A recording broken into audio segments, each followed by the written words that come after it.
Hi, I'm Joyce, veteran entrepreneur, and today I want to talk to you about a fairly common problem that I assume you've experienced at least once, if not multiple times in your life.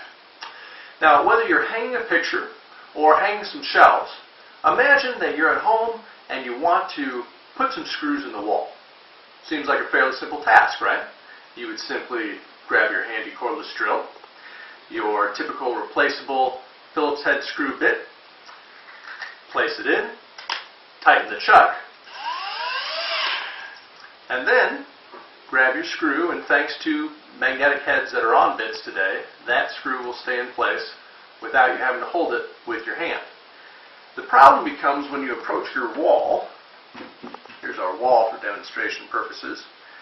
And at what point you put the screw against the wall and start the rotation, the screw starts to get out of control and falls off the bit.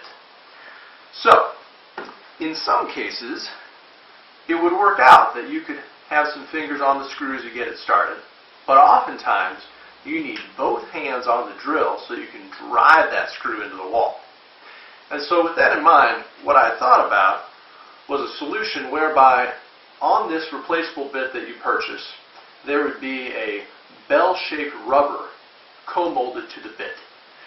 So the idea is that this bell-shaped rubber is wider at the opening and smaller at the back, so that when you come with your screw head, you can easily get inside the bell opening, and then when it contacts with the head of the bit, it firmly is held in place by the rubber.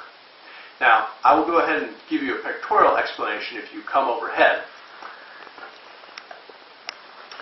So right here is an exploded diagram, and please do not confuse that I'm suggesting an aftermarket purchase. I am saying that this new bit design would have this bell-shaped rubber co-molded to it.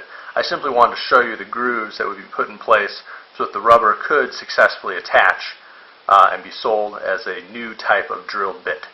So moving over to the side here, you can see now there's your new type of co-molded drill bit.